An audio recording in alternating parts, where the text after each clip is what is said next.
এই নাঙ্গাপিরির মাটি আমি নতুন আসিনি, এর আগেও আমি একবার এসেছিলাম, সেদিন দুইবার এসেছি। সেদিন তারা আমাদের পরে এমন অত্যাচার করেছে, আমার ভাইরা আমাদের ট্যাকেল না দিতে পেরে গোপন রাস্তা দিয়ে আমাকে দূরে সরাই দিতে এরা বাধ্য হয়েছে।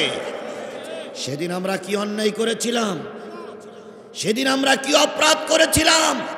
আমাদের অপরাধ একটাই, সেদিনও আল্লাহর কোরআনের কথা বলতাম, এখন আল্লাহর কোরআনের কথা বলি। কথা বলে ঠিক না বে ঠিক?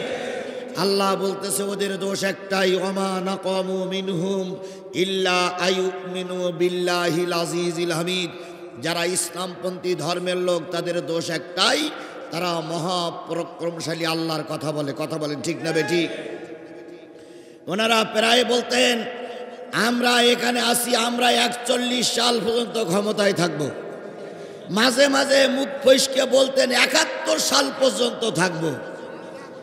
আমরাও মনে করেছিলাম যে এরা না মৃত্যুবরণ করা পর্যন্ত এদেশের আর কোনো পরিবর্তন আসবে না। কথা বলেন ঠিক না বে ঠিক?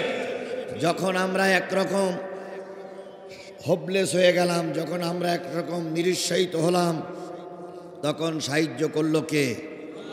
জোরে বলেন, সাহায্য করলো কে? সেই 41 সাল পর্যন্ত থাকা লোকেরা এখন আর আমাদের সামনে নেই।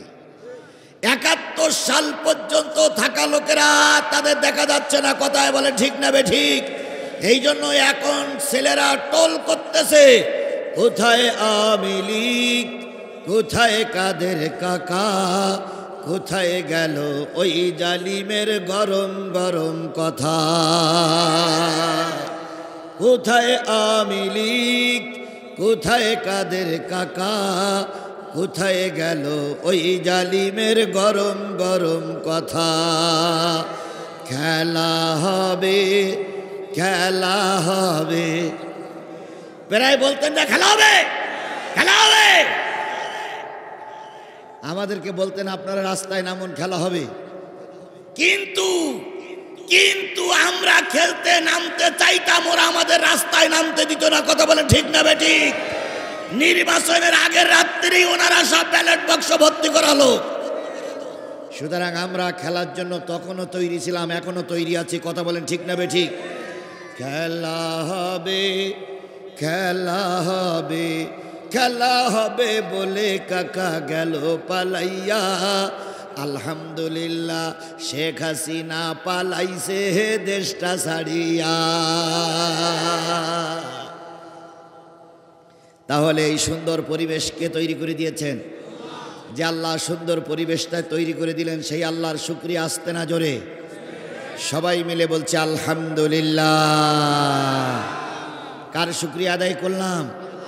কার শুকরিয়া আদায় করলাম? খুশি হলো কে? আর আলহামদুলিল্লাহ, সুবহান আল্লাহ, আল্লাহু আকবার এই শব্দটা মেনে নিতে পারে না, গ্রহণ করতে পারে না, সহ্য করতে পারে না। তিনি কে? শয়তান। শয়তান, শয়তান। এখন শয়তানকে এই মজলিসে আছে? একটাও আছে? অবশ্যই আছে, অবশ্যই আছে। তাকাই দেখবেন ডাইনে বামে, অবশ্যই এর ভিতরে শয়তান আছে। এখন ওরা তো পরিচয় বলবেন, এখন বুঝবেন কি করে? বোঝার লক্ষণ আমি বলি, আলহামদুলিল্লাহ বললে খুশি হবে কে?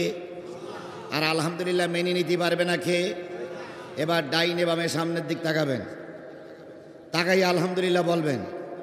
যদি জবান না খোলে, যদি আলহামদুলিল্লাহ না বলে, পিছন দিক থেকে বগলে তখন হাত দেবেন, দিয়ে উঁচু করে বলবেন হুজুর মাল পাওয়া গেছে। তাহলে শয়তান এখনই চেনা হবে ইনশাআল্লাহ। শয়তান তো জীবনে দেখেন না, এখনই দেখবেন শয়তান। তাহলে এবার জোরে সরে আকাশ বাতাস মুখরিত করে মহান মালিকের শুকরিয়া আদায় করছি, আলহামদুলিল্লাহ। মাশাআল্লাহ। এখানে আর নাই, যদিও ছিল ছাদের পর দিয়ে দৌড় বেরিয়েছে। বিশ্ব মানবতার শ্রেষ্ঠ বন্ধু, সমস্ত নবী রাসূলদের শ্রেষ্ঠ রাসূল, আমাদের প্রিয় ভাজন নেতা, যার সুপারিশ ছাড়া কোনো মানুষ জান্নাতে যেতে পারবে না, সেই নন্দিত নেতার নামে দুরুদ আর সালাম সকলে মিলে বলছি সাল্লাল্লাহু আলাইহি ওয়াসাল্লাম। আল্লাহ বলতেছেন ওমা আরসালনাকা ইল্লা রাহমাতাল লিল আলামিন।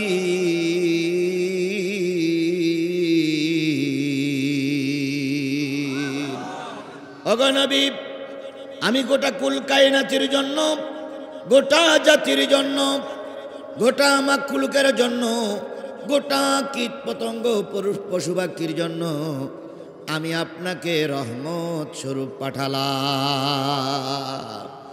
নবী রহমত শুধু কি মুসলমানদের জন্য? নবী রহমত শুধু কি হিন্দুদের জন্য?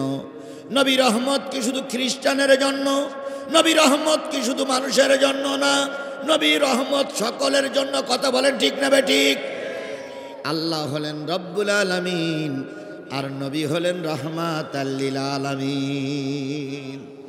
আলহামদুলিল্লাহি রাব্বিল আলামিন। আর ওমা আরসালনাকা ইল্লা রাহমাতাল লিল আলামিন। আল্লাহ হলো রব্বুল আলামিন আর নবী হলেন রাহমাতাল লিল আলামিন। কেমন রহমত তিনি? ধর্মের কথা বলতে যে মাইর খেয়েছেন, উহুদের ময়দানে রক্ত দিয়েছেন, তায়েফে রক্ত দিয়েছেন, বদরে নিজের সাথীদের হারিয়েছেন, পচা নাড়ি ভুড়ি মাথার উপরে চাপিয়ে আমার নবীকে কষ্ট দেওয়া হয়েছে। ওই নবী আবার যখন ক্ষমতা পেয়েছেন, আবার যখন মদিনার রাষ্ট্রনায়ক হয়ে কাবা দখল করেছেন, কাবা বিজয় করেছেন, মক্কা বিজয় করেছেন, বড় টিলার পরে দাঁড়িয়ে বলেছেন, ও আমার জাতি, আমি তোমাদের সবাইকে মাফ করে দিলাম। এর নাম নবী। আর আমাদের দেশের রাজনীতিবিদরা ক্ষমতায় গেলে বলে ভাতে মারবো, পানিতে মারবো, চুবুয়ে চুবুয়ে মারবো। আবার ওনারা বলে হাজারো বছরের শ্রেষ্ঠ বাঙালি। তাহলে হাজারো বছরের শ্রেষ্ঠ বাঙালি যদি হয়, ক্ষমতায় যে যারা ভাতে মারতে চায়, পানিতে মারতে চায়, প্রতিশোধ দিতে চায়, তারা কখনো শ্রেষ্ঠ বাঙালি হতে পারে না। কথা বলেন ঠিক না বেঠিক? আওয়ামী লীগ আমার ভাই, জাতীয় পার্টি আমার ভাই, বিএনপি আমার ভাই, জামাত ইসলাম আমার ভাই। এক দল ক্ষমতা থাকবে আর এক দল বিরোধী থাকবে। ক্ষমতায় যাওয়ার পরে কচু কাটা করবা, এটা জাতির কল্যাণের নায়ক হতে পারে না। যে ব্যক্তি প্রতিশোধে বিশ্বাস করে সে ব্যক্তি রাসূলের আদর্শ বিশ্বাস করে না। তার মানে এই নয় যে তোমরা আমাদের ঘাড়ের পরে ধিন ধিন করে নাচবা আর আমরা কিছুই বলতে পারবো না। এর মানে এই নয় তোমরা মামলা দিতেই থাকবা আর আমরা কিছুই বলতে পারবো না। এর মানে এই নয় আমাদের নেতাদের ফাঁসির কাস্টে ঝুলিয়ে মারবা আর আমরা মসজিদে বসে ধৈর্য ধরো জিকির করবো। ও শনিবার অনেক আগেই পাল্টে গেছে। একবার ক্ষমার আদর্শ দেখাইছি, দ্বিতীয়বার মাথা উঁচু করলি কাল্লা আলাদা হয়ে যাবে।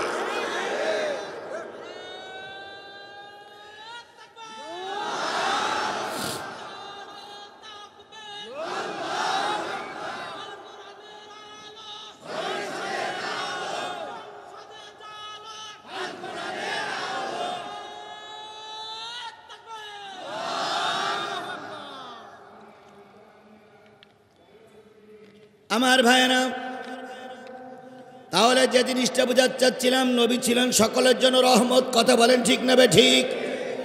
আল্লাহর নবী ধর্মের কথা বলতে শুরু করলেন। প্রথম নবীর পক্ষে কোনো লোকজন তেমন ছিল না। আবু জেহেল বাহিনী চিন্তা করলো এই নবী এতই বা কি আর করবে। কিছুদিন পরে দেখা গেল নবীর দলে লোক ঢুকতে শুরু করেছে। যেই দলের লোক বেশি সেই দলের টার্গেট হয় জালেমের কাছে। কথা বলেন ঠিক না বেঠিক? বাংলাদেশ জামাত ইসলামী বাংলাদেশের একটা ইসলামী বড় দল হওয়ার কারণে আওয়ামী লীগের টার্গেট ছিল জামাত ইসলামকে নির্মূল করা। বাংলাদেশ জামাত ইসলামী একটা ইসলামী দল হওয়ার কারণে ভারতের টার্গেট এই ইসলামপন্থী দল যেন কখনো ক্ষমতায় না আসে। ইসলামপন্থী বাংলাদেশ জামাত ইসলামের দলটা বড় হওয়ার কারণে আওয়ামী লীগ অন্যান্য দলের টার্গেট, এরা যেন সরকার গঠন করতে না পারে। আজকের এই নাঙ্গা পীর যারা উপস্থিত হয়েছেন সাক্ষী রাখুন, যদি সব কিছু ঠিকঠাক থাকে, আর কেউ না হোক, যদি টুপিওয়ালারা এক প্ল্যাটফর্মে থাকে, আগামীর সংসদ হবে আল কোরআনের সংসদ।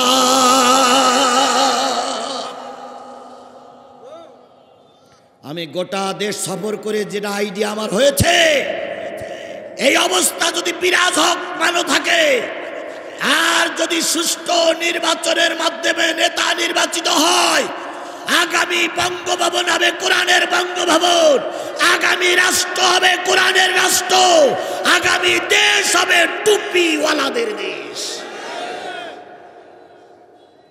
আল্লাহ যেন সেই সময়টা আমাদের দেখার তৌফিক দান করেন, সকলে বলুন আমিন। আমার ভাইয়েরা, নবীর দলে তখন লোক বেশি হলো, আবু জেহেলের টনক নড়ল।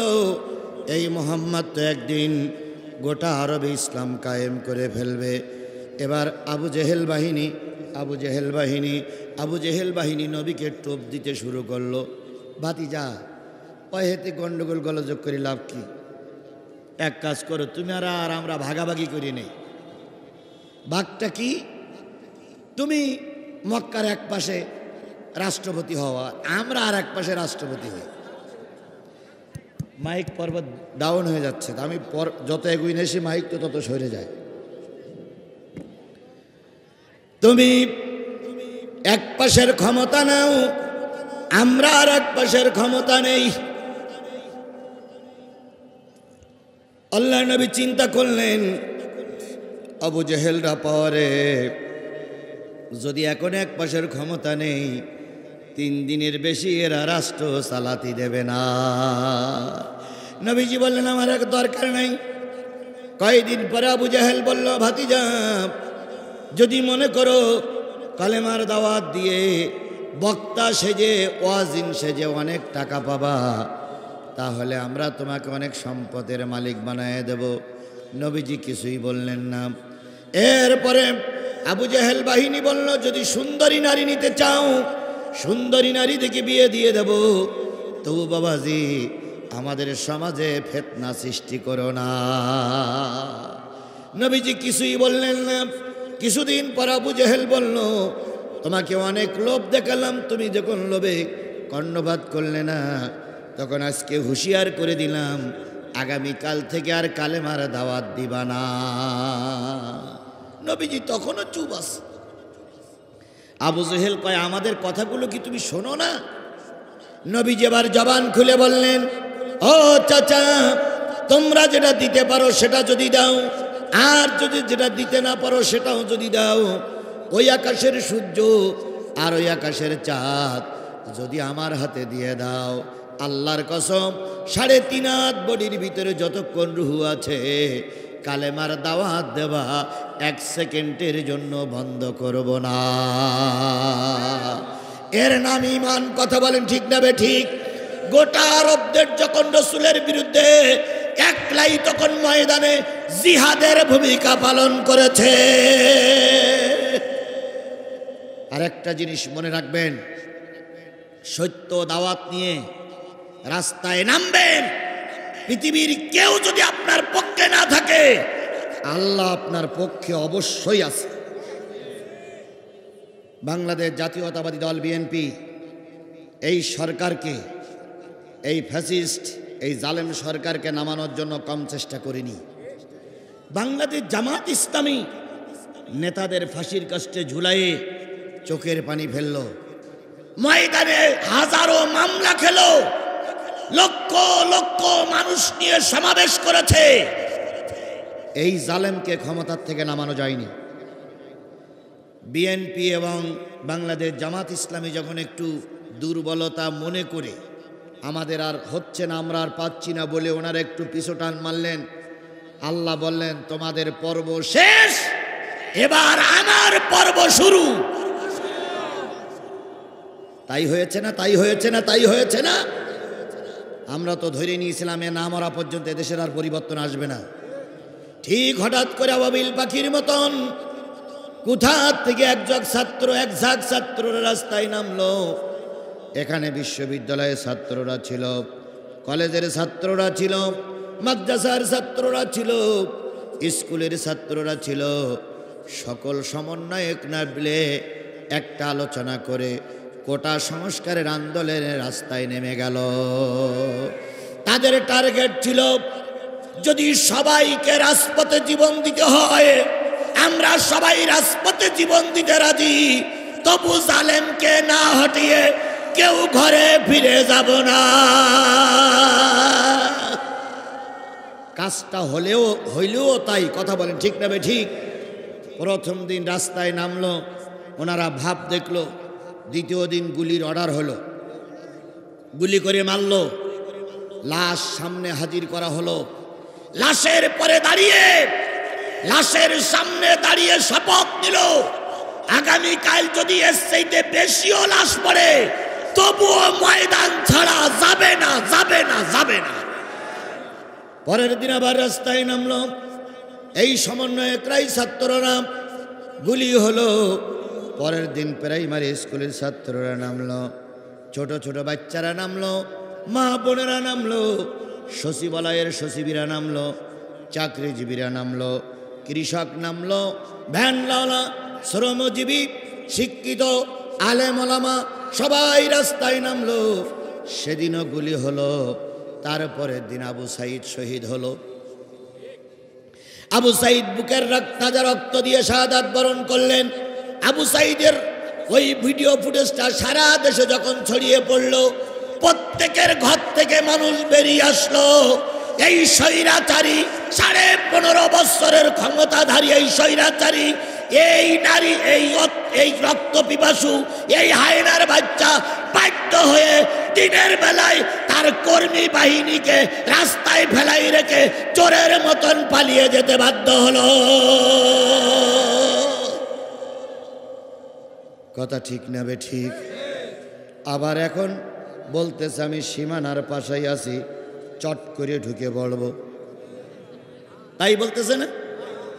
ইতিহাস সাক্ষী দেয়, পৃথিবীর কোন দেশের স্বৈরাচার একবার পালিয়ে যাওয়ার পরে সে দেশে আর কখনো ফিরে আসতে পারেনি। এটা পৃথিবীর ইতিহাস সাক্ষী দেয়। সুতরাং আজকে আমি সাদা কাগজে লিখে দিয়ে যাচ্ছি, সব যদি ঠিক থাকে, আমাদের দেশের এই স্বৈরাচার ডাইনি বুড়ি আর কখনো ফিরে আসতে পারবে না, পারবে না, পারবে না।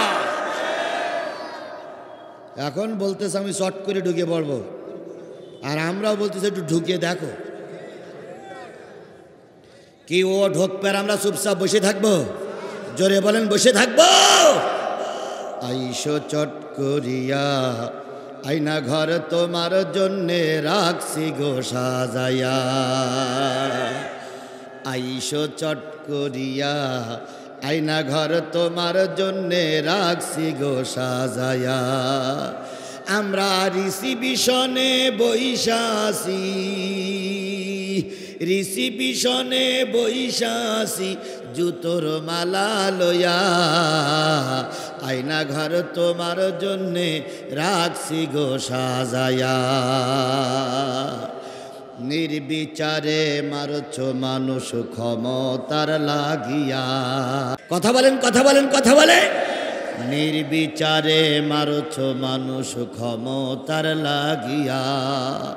দিন ধর্ম আর মানবতা সব কিছু ছাড়িয়া, বুবু সব কিছু ছাড়িয়া, তোমার পাপের শাস্তি ও বুবু, তোমার পাপের শাস্তি পাইতে হবে, যাইও না ভুলিয়া। আয়না ঘর তোমার জন্যে রাখছি গো সাজায়া।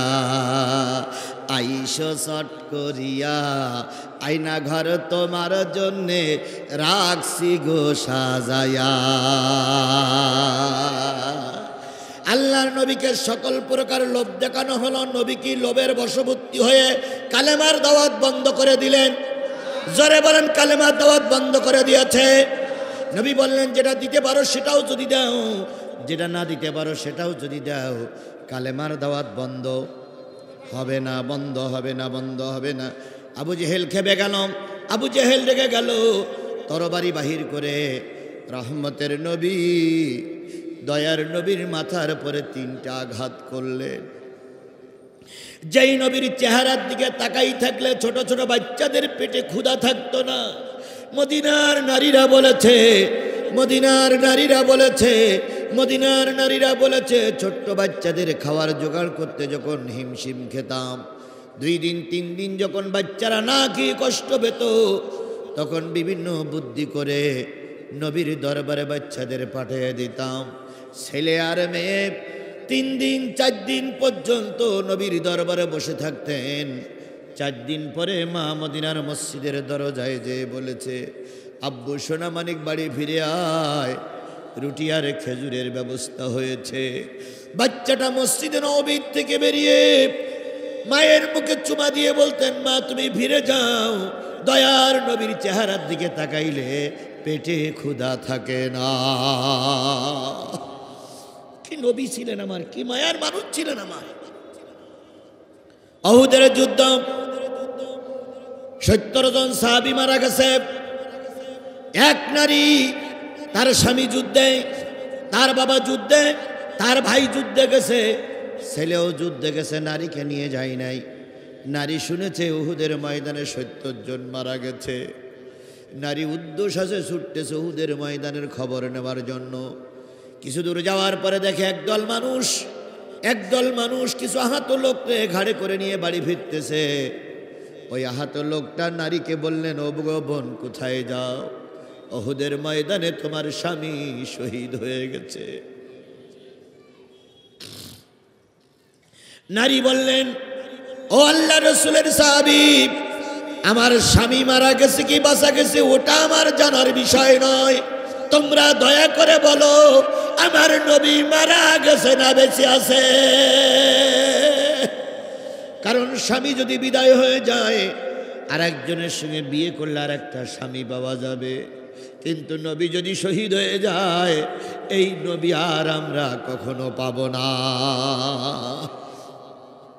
হয়তো তাফসীর মাহফিল চালু থাকবে, হয়তো এদেশে একদিন কোরআনের আইন চালু হবে, হয়তো বক্তারা বুক ফুলিয়ে আবার কথা বলবে, কিন্তু আমার জাতি আল্লামা সাঈদীর আমরা আর কখনো খুঁজে পাবো না।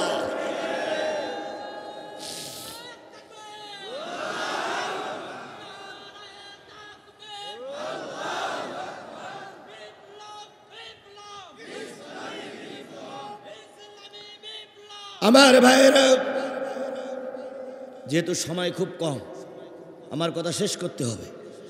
আমার ভাইয়েরা, নারী বললেন, নবীর খবর বলো। আহত সৈনিকরা বলে, নবী কেমন আছে? তবে শুনেছি আহত। নারী আবার ছুটতে শুরু করলেন। মা বোনেরা কথাটা শুনতেছেন, ভালো করে খেয়াল করুন। কিছুক্ষণ পরে আর একদল লোকদের সঙ্গে দেখা হলো। তারা বললেন, নারী কোথায় ছোট? কয় উহুদের ময়দানে। কয় আমাদের সামনে তোমার বাবা আর তোমার ভাই শহীদ হয়ে গেছে। নারী বললেন, বাপ আর ভাই কেমন আছে জানতে চাই না, যেহেতু বাপ আবার নতুন করে বলা যাবে, ছেলে আবার আমার পেটের থেকে আসবে, কিন্তু নবীর পরিচয় বলো, নবী কেমন আছে? ওরা বললেন জানি না। খানিক দূর যাওয়ার পরে বলল, ভাই মারা গেছে, ছেলেও মারা গেছে। ওই মহিলা বললেন, শুনতে চাই না, নবীর খবর বলো। এবার উহুদের পাদদেশে যেয়ে দেখে আল্লাহর নবীর কলাটা, হেলমেট ভেঙে ভিতরে কলা ঢুকে পড়েছে।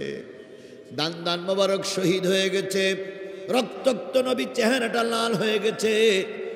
মহিলা যখন নবীজির সামনে দাঁড়ালেন, রহমতের নবী দয়ার নবীর চোখ বেয়ে টপ টপ টপ টপ করে পানি পড়তেছে। নারী বলেন, ইয়া রাসূলুল্লাহ, এত কষ্ট করে আসলাম আপনার চেহারাটা দেখার জন্য, আপনি কাঁদেন কেন? নবী বলতেছে, বোন তোমার স্বামী আমার সামনেই শহীদ হয়ে গেছে। আমি তোমার স্বামীকে হাজারো চেষ্টা করে টিকাইতে পারিনি, রাখতে পারিনি।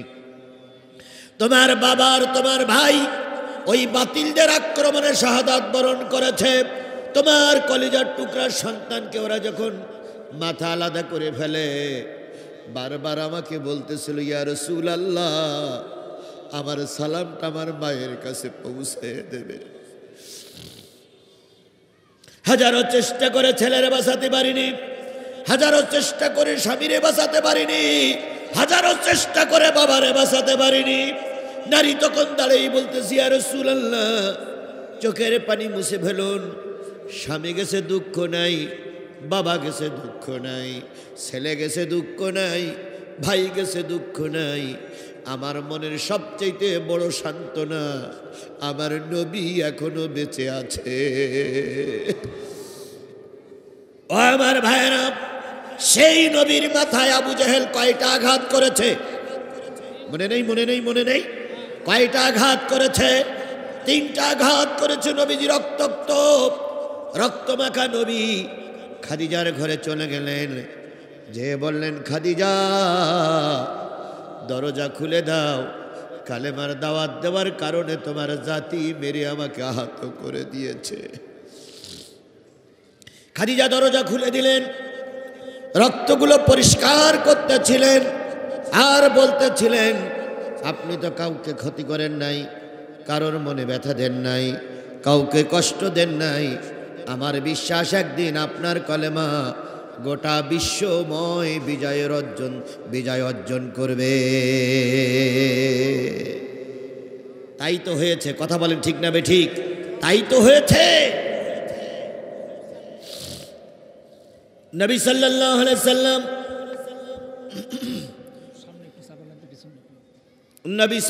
আলাইহি সাল্লাম মায়ের খেলেন, খাদিজার কাছে সেবা নিচ্ছিলেন। নবীজির আপন চাচা আমির হামজা শিকারে ছিলেন তখন। কিছুক্ষণ পরে এলাকায় এসে শুনলেন আবু জেহেল নবীকে মেরে রক্তাক্ত করেছে। আবু জেহেল নবীকে মেরেছে। শিকারের জিনিসপত্র রেখে সোজা চলে গেলেন নবীর বাড়ি। বাইরের থেকে ডাক দিলেন, ভাতিজা মোহাম্মদ, ভাতিজা মোহাম্মদ। এতক্ষণ পর্যন্ত নবীর চোখে একটুও পানি ছিল না। যেই না চাচার আওয়াজ শুনেছে, সেই নবীজি চোখের পানি ফেলে কাঁদতেছে। আমির হামজা কয়, কাঁদো কেন? কয়, চাচা আপনাদের মতন বড় বড় বীর পালোয়ান থাকা অবস্থায় আবু জেহেল আমাকে মারে, আমার পাশে দেখার মতন একটা লোক খুঁজে পাওয়া যায় না। আমরাও আশ্চর্য হই। আল্লামা সাঈদীর যখন রায় বাইর হয়, সেই সময় যদি আর কেউ ময়দানে নামুক, আমাদের দেশের টুপিওয়ালারা ময়দানে নামতো, আল্লামা সাঈদীরে ওরা অন্যায় ভাবে মেরে দিতে পারত না। আল্লামা সাঈদীর রায়ের পরে আমার দেশের একদল টুপিওয়ালারা আনন্দ মিছিল করেছিল। আমাদের দেশের একদল টুপিওয়ালারা আনন্দ করেছিল। কথা বলেন, কথা বলেন, কথা বলে। সে টুপিওয়ালারা এখনো আছে না নাই? আমাদের সামনেই আছে। বড় বড় মসজিদের খতিব, বড় বড় মসজিদ মাদ্রাসার বড় বড় পদ দিয়ে, গায়ে মুজিব কোট পরে, মাথায় টুপি পরে, আল্লামা সাঈদীর মৃত্যুর দাবি করে প্রতিটা শহরে আনন্দ মিছিল করেছিল এই টুপিওয়ালারা, এই টুপিওয়ালারা, এই টুপিওয়ালারা।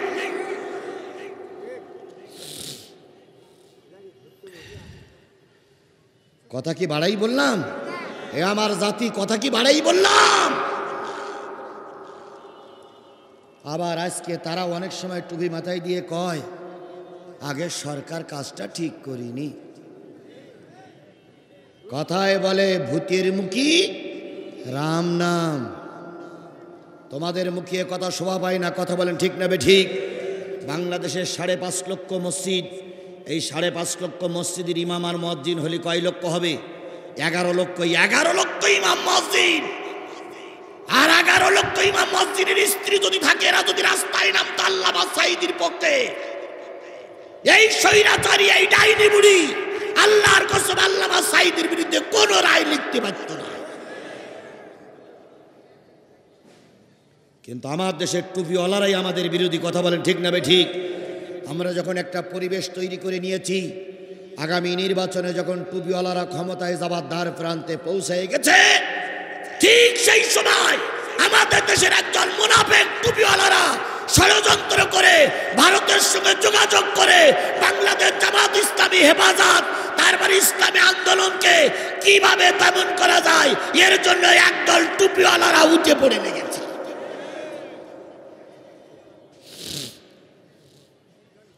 এরা হলো ভারতের 5 গোলাম, এরা বেধর্মীদের দালাল। কথা বলেন ঠিক না ঠিক? আচ্ছা, কোরআন যদি ক্ষমতায় যায় হিন্দুদের কোনো সমস্যা আছে? কোরআন যদি এদেশের রাষ্ট্র ক্ষমতায় যায় আমাদের কারোর কোনো সমস্যা আছে? তাহলে তুমি টুপিওয়ালা আনন্দ করবা কোরআনের পক্ষে, তুমি কোরআনের বিরুদ্ধে কথা বলো কোন যুক্তিতে? তখনও বলিনি, এখনো বলি না। কথা বলেন ঠিক না ঠিক? ওরা যখন চারিদিক থেকে আমাকে ঘেরাও করে রাখতো তখন আমার জবান ওরা বন্ধ করতে পারেনি। আর এখন তো ডাইনে বামে সামনে পিছনে সব আমার লোক, এখন তো নরম কথা বলার প্রশ্নই ওঠে না।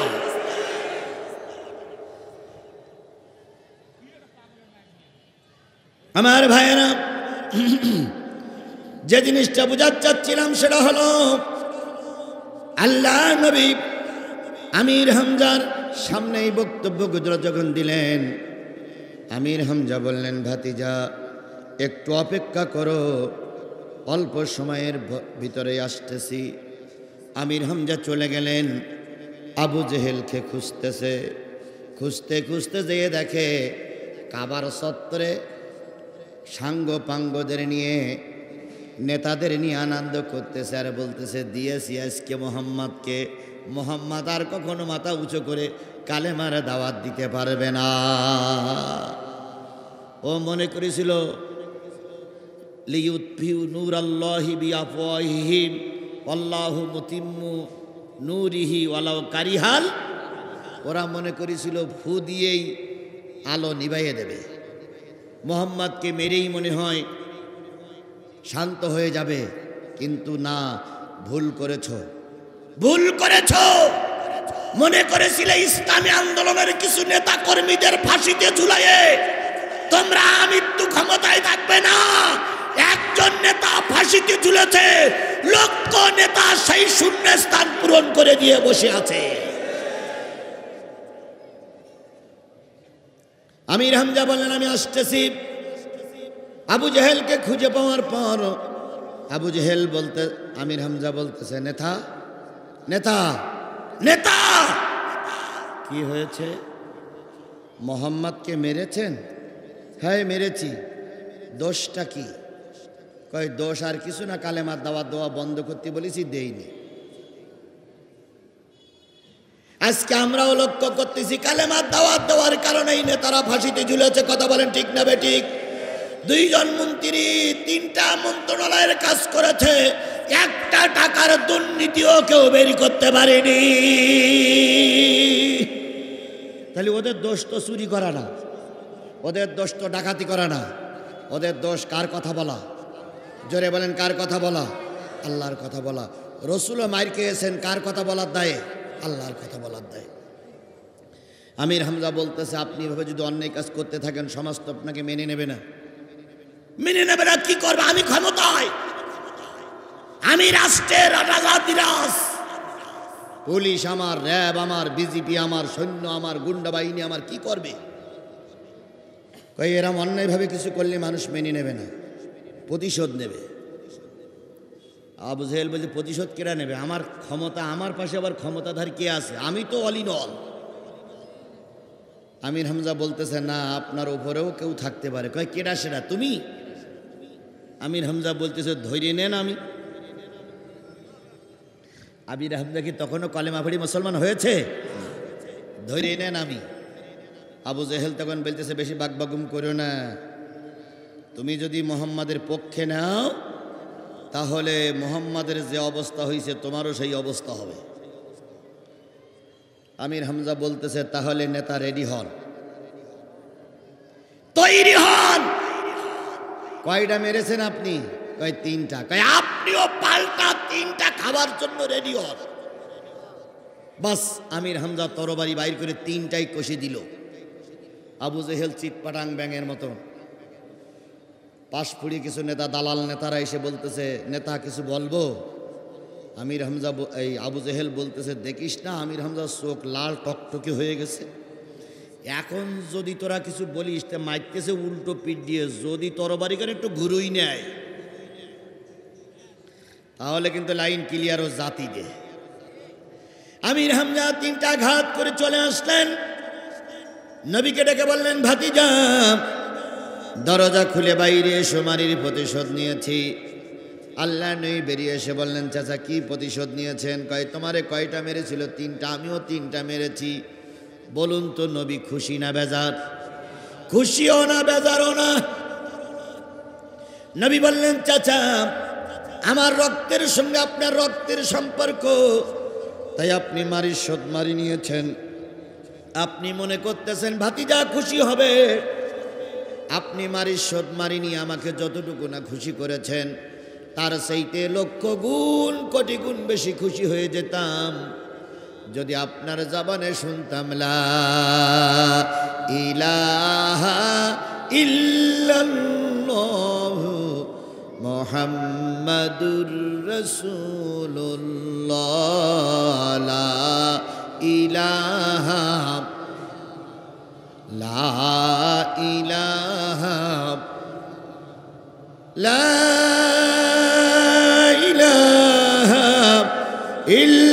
ইল্লাল্লাহু মুহাম্মাদুর। আল্লাহর নবীর কথা শুনে আমির হামজা বললেন, ভাতিজা তুমি সাক্ষী, খাদিজা সাক্ষী, আল্লাহ সাক্ষী, আমি এখনই ইমানের কালেমা পড়ে নিলাম। তাহলে নবী কি প্রতিশোধে বিশ্বাস করেছিলেন? নবীজি ক্ষমায় বিশ্বাস করেছিলেন। সুতরাং আমরাও সেই নবীর আদর্শ ধরে চলবো ইনশাআল্লাহ। আজকে নবীর একটা মাদ্রাসার সামনে আমরা কোরআনের কথা বলতে পারছি, এই জন্য নবীর নামে দুরূদ আর সালাম সবাই মিলে বলছি সাল্লাল্লাহু আলাইহি ওয়াসাল্লাম। বন্ধুগণ, দিনের বেলার মাহফিলে খুব বেশি সময় পাওয়া যায় না, কিছুক্ষণ পরেই বেলাল মসজিদের মিনার থেকে আজান দিবে, হাইয়া আলাস সালাহ, নামাজের জন্য এসো। তখন যতই ভালো ওয়াজ করি, এই মুসল্লিরা, এই আল্লাহর বান্দারা আর এখানে বসে থাকবে না, সবাই কোথায় যাবে? মসজিদে যাবে নামাজের জন্য। আমি সেই সময়টার দিকে খেয়াল করে অল্প সময়, যতক্ষণ আজান না হয় ততক্ষণ অল্প সময় আর কথা বলবো। আপনারা কি আমার সঙ্গে শেষ মোনাজাত পর্যন্ত থাকবেন? সবাই থাকবেন? কারা কারা থাকতে রাজি আছেন একটু হাত তুলে দেখান তো। হুজুর শেষ পর্যন্ত থাকবো। মাশাআল্লাহ, আল্লাহ এই হাতগুলোরে কবুল করুক, আল্লাহ এই হাতগুলোরে কবুল করুক। বন্ধুগণ, এই হাতগুলোর আল্লাহ কবুল করুক। শুধু এতটুকু কথা বলি, যে লোকগুলো দাঁড়াই আছে এই লোকগুলো বসুক, এটা কি আপনারা চান? চান? তাহলে যদি আপনার সামনে জায়গা থাকে, এক হাত ফাঁক একটুখানি দয়া করে পূরণ করে নিয়ে বসবেন। যেহেতু এখন যদি লোক বসানোর জন্য আমি সময় ব্যয় করি, আমার আলোচনা শেষ হবে না। এই জন্য দয়া করে একটু সামনের জায়গাটা পূরণ করে নিয়ে বসুন। আর আমরা এখন আল্লাহর কোরআন থেকে তেলাওয়াতকৃত আয়াত কয়টির প্রতি কথা বলি। আল্লাহ আমাদের কবুল করুক। সকলে বলুন আমিন। আর একটু জোরে বলেন আমিন। আমি আপনাদের খেদমতে অনেক দিন পরে এসেছি। সূরা ফাতিরের 3টা আয়াত তেলাওয়াত করেছি। কয়টা? সবাই মিলে বলেন কয়টা? 31, 32, 3টা আয়াতের পরে ভিত্তি করেই বাকি সময়টুকু কথা হবে। আসরের আজান দিলেই হয়তো আমরা নামাজের জন্য প্রস্তুতি নেব। কোনো চিন্তার কোনো কারণ নেই। গত 2 বার মাহফিল করতে এসে আপনাদের ময়দানে রেখে আমাকে চলে যেতে হয়েছে। কথা বলেন। আর আজকে জাতির সামনে কথা দিচ্ছি, আজান হবে, আপনাদের সঙ্গে এখানে জামাতে নামাজ পড়বো। যদি কোনো বাপের বেটার বাহুতে বল থাকে, আমার সঙ্গে মোকাবেলা করতে এসো। আজকে এখানে আপনাদের সঙ্গে আজকে সালাত আদায় করবে ইনশাআল্লাহ। ইনশাআল্লাহ বলেন।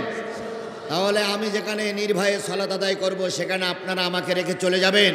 তাই যদি না যান তাহলে দয়া করে বসুন। যদি বসার জায়গা না থাকে দাঁড়াই থাকেন। যে যেখানে আছেন সেখানেই থাকেন। আমরা আলোচনায় যে আল্লাহ বলতেছেন, আল্লাযী আওহাইনা ইলাইকা মিনাল কিতাব।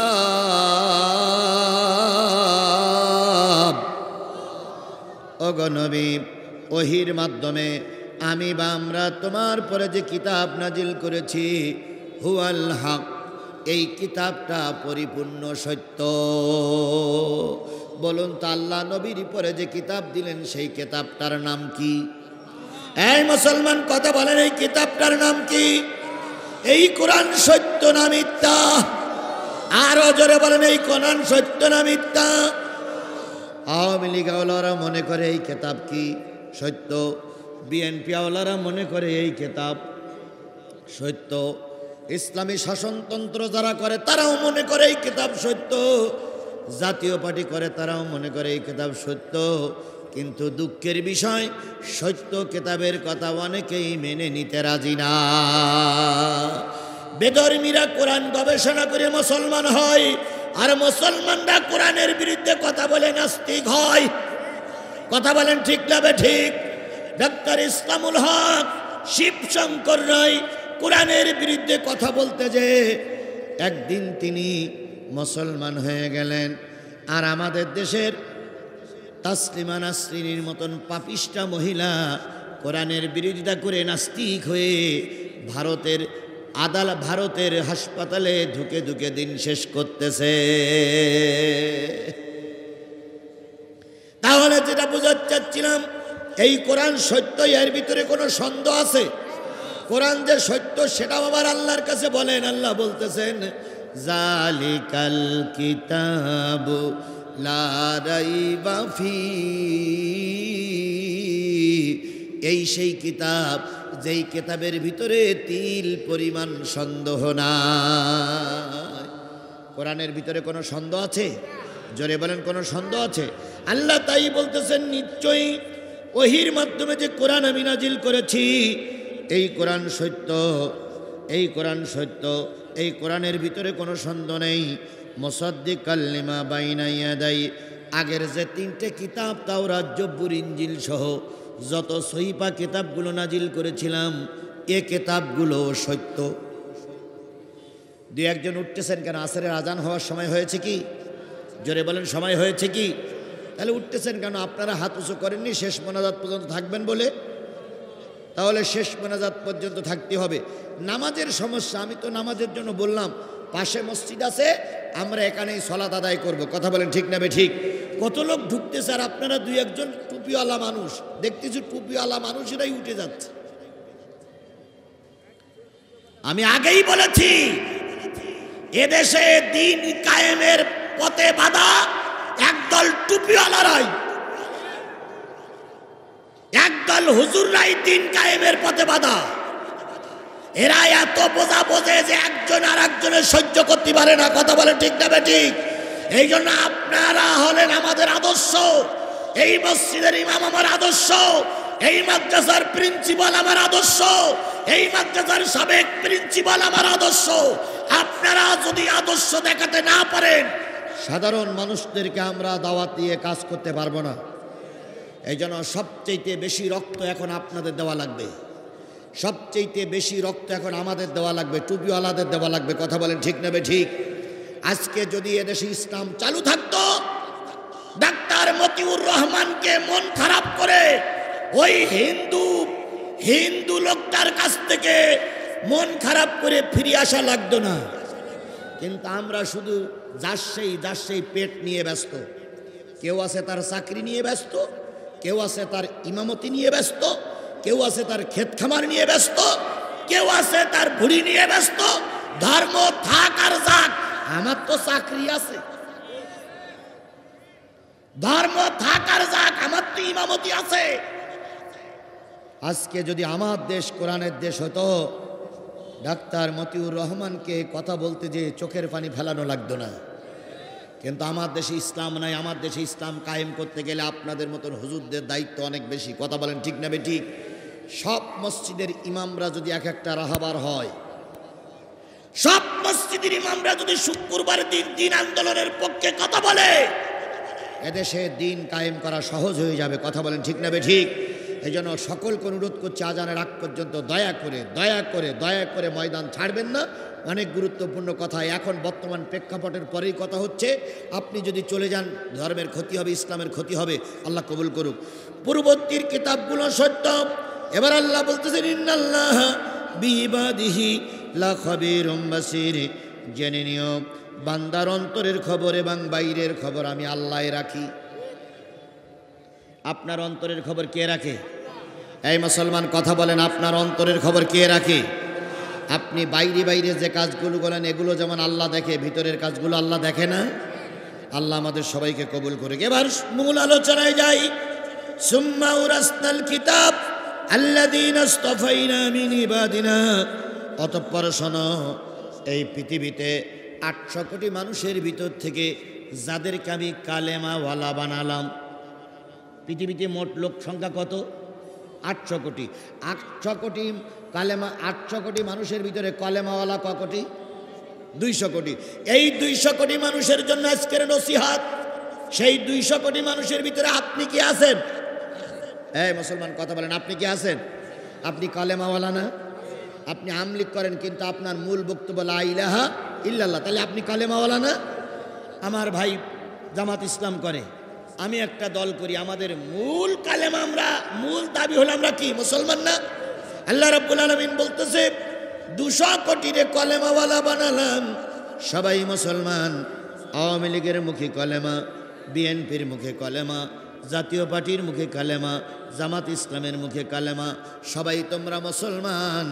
এই মুসলমানগুলো মূলত পৃথিবীতে যত মুসলমান আছে সব মুসলমানেরা আবার 3 ভাগে ভাগ হয়ে গেছে। সমস্ত মুসলমানরা কয় ভাগ? এই মুসলমান কথা বলেন, সমস্ত মুসলমানেরা কয় ভাগ? এটা কি আমার কথা না আল্লাহর কথা? এবার আল্লাহর কাছে বলি, আল্লাহ সেই 3 ভাগ বলি দাও। আল্লাহ বলতেছেন ফামিনহুম যালিমুন লিনাফসিহি। এরা মুসলমান, এরা টুপিওয়ালা, এরা হাজি, কিন্তু এরা হইল জালেম মুসলমান। এরা মুসলমান কিন্তু কি মুসলমান? এই মুসলমান কথা বলেন, এরা মুসলমান কিন্তু কি মুসলমান? জালেম মুসলমান। এবার বলুন তো, মুসলমানদের ভিতরে জালেম মুসলমান আছে না নাই? আরো জোরে বলেন, জালেম মুসলমান আছে না নাই?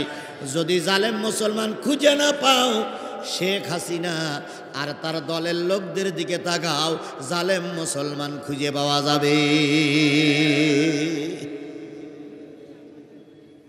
এদের চাইতে বড় জালেম আর বাংলাদেশের কোন সরকার ছিল বলে আমার জানা নাই। অথচ ওনারা বলতেন আমাদের প্রধানমন্ত্রী নামাজি, ওনারা বলতেন আমাদের প্রধানমন্ত্রী তাহাজ্জুদ নামাজ পড়ে, আবার বলতেন আমাদের প্রধানমন্ত্রী সকালবেলা উঠে যায় নামাজ খোঁজে। তাই বলতেন না, তাই বলতেন না, তাই বলতেন না। অথচ যখন গণভবন দখল করা হলো, মদের বোতল পাওয়া গেল, রকমারি শাড়ি পাওয়া গেল, 100 জোড়া জুতো পাওয়া গেল, 1000 পিস শাড়ি পাওয়া গেল, কিন্তু জায়নামাজ আর কোরআন শরীফ পাওয়া গেল না।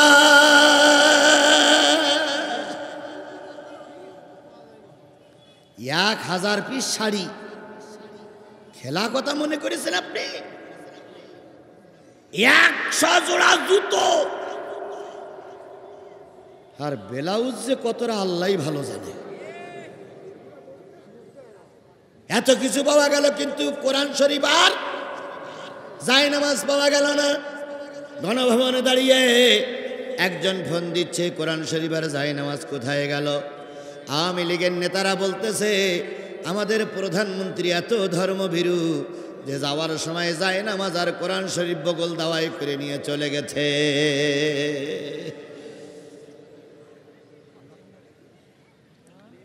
তাহলে যে জিনিসটা বোঝাতে চাচ্ছিলাম, মুসলমানরা কয় ভাগ? 1 নম্বর হলো জালেম মুসলমান, অতীতেও ছিল, এখনো আছে, কিয়ামত পর্যন্তই থাকবে। 2 নম্বর হচ্ছে অমিনহুম মুক্তাসিদ, কিছু মুসলমান আছে তারা ধর্ম নিরপেক্ষ মুনাফিক মুসলমান। এরা নামাজ পড়ে, এরা রোজা রাখে, এরা ইসলাম মেনে চলার জন্য চেষ্টা করে, এরা হজ করে, কিন্তু আল্লাহর কোরআনের আইন এরা চায় না। এরা হলো মুনাফিক, এরা হলো মুনাফিক, এরা হলো মুনাফিক। বাংলাদেশে বুঝি মুনাফিক নাই? বাংলাদেশে বুঝি মুনাফিক নাই? থাকলেও জয়পুরহাটে নাই। ওরে জয়পুরহাটে থাকলে নাঙ্গাপিরি নাই? তাহলে সব জায়গায় মুনাফিক মুসলমান আছে না নাই? তাহলে মুসলমান কয় ভাগ? একটা হলো জালেম মুসলমান, আরেকটা হলো মুনাফিক মুসলমান। আরেকটা মুসলমান কি? আল্লাহ রাব্বুল আলামিন বলতেছে আরেকটা মুসলমান হলো অমিনহুম সাবিকুম বিল খৈরাতি বিইজনিল্লাহ।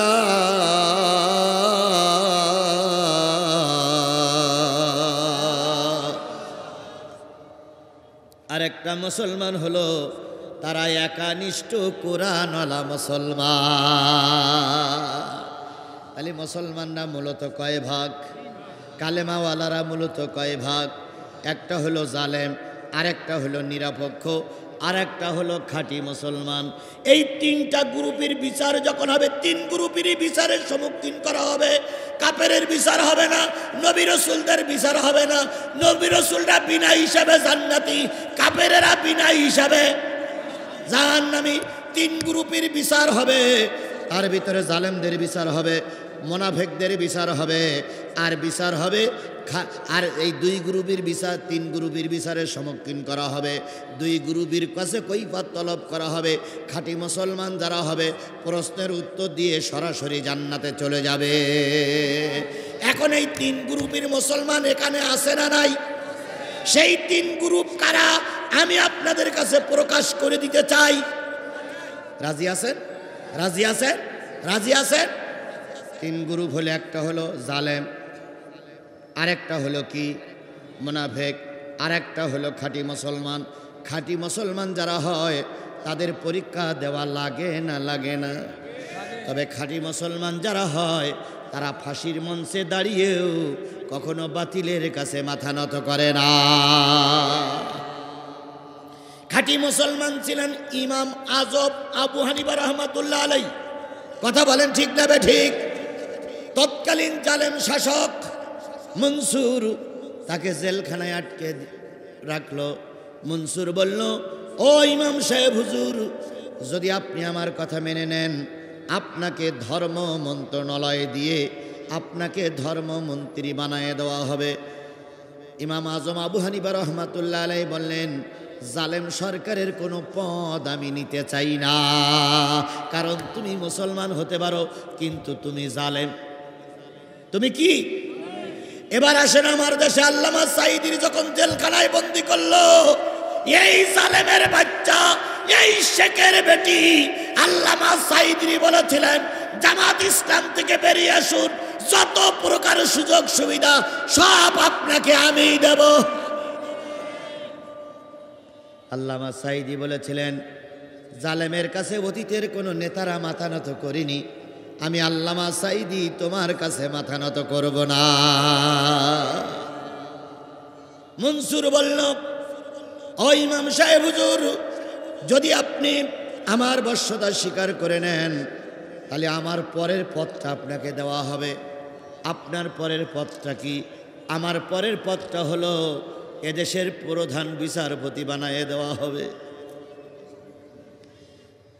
ইমাম আজম চিন্তা করলেন, জালেম যদি ক্ষমতায় থাকে আর আমি যদি প্রধান বিচারপতি হই, তাহলে জালেমের বশ্যতা স্বীকার করেই রায় দিতে হবে।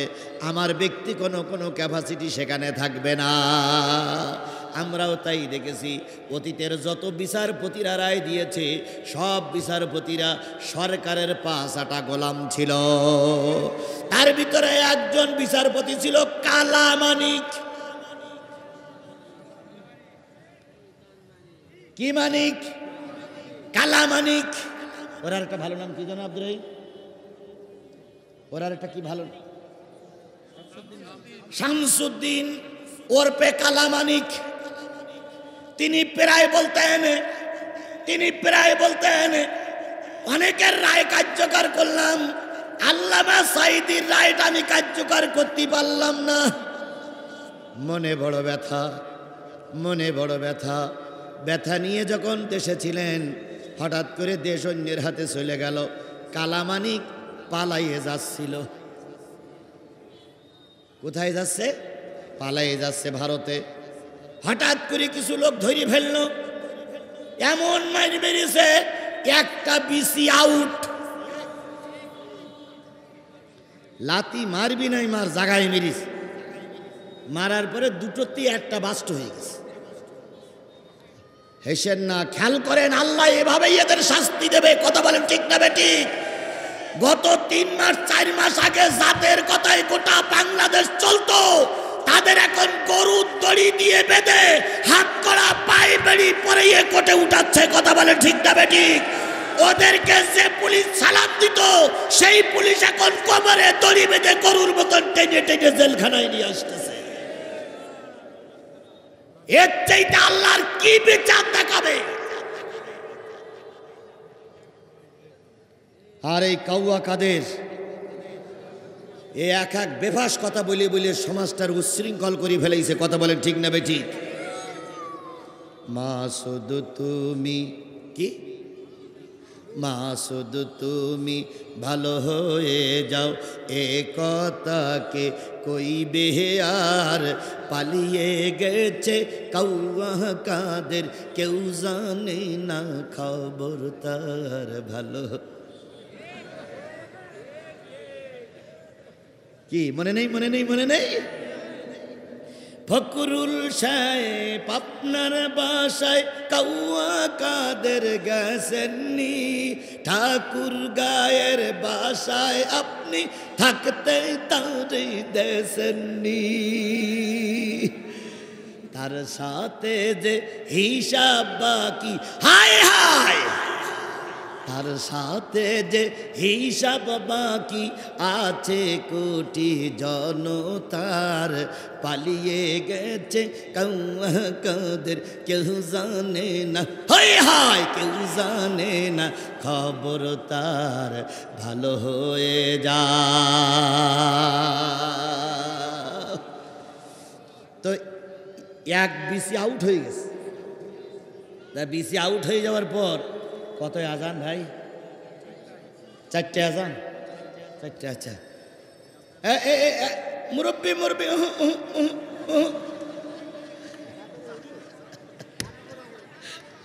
ও আজানের দায়িত্ব আছে মনে হয় মুরব্বীর। এই যুবকেরা ঠিক আছো তো? হ্যাঁ ঠিক, খেলাছে খেলাছে দেখতেছে। বন্ধুগণ চলবে চলবে চলবে। আমি ভাই দিনের বেলায় দাওয়াত নিতে চাই না। কেন নিতে চাই না? দিনের বেলায় ওয়াজ করে তৃপ্তি লাগে না, শ্রোতারও মন তোলা যায় না। কথা বলেন ঠিক না ঠিক? আজান শুনলে বন্ধ, সব শ্রোতা যাবে আর বলবে হুজুরির ওয়াজ শুনে আজকে মন ভরল না, তাই বলবে না? আর কিছু কিছু লোক বলবে এক এক হুজুরা 4-5টা করে মাহফিল নাই, কোনো জায়গায় হক আদায় করতে পারে না। বিশ্বাস করুন ভাই, আমি 4-5টা মাহফিল নেবার মোটেও পক্ষপাতী না, কিন্তু মাহবুব ভাই আমারে ছাড়িনি, তাই দিনের বেলায় দাওয়াত নিছি। যদি রাতের বেলায় সুযোগ থাকতো, আল্লাহর কসম এ দাওয়াত আমি দিনে নিতাম না, রাতেই নিতাম। কারণ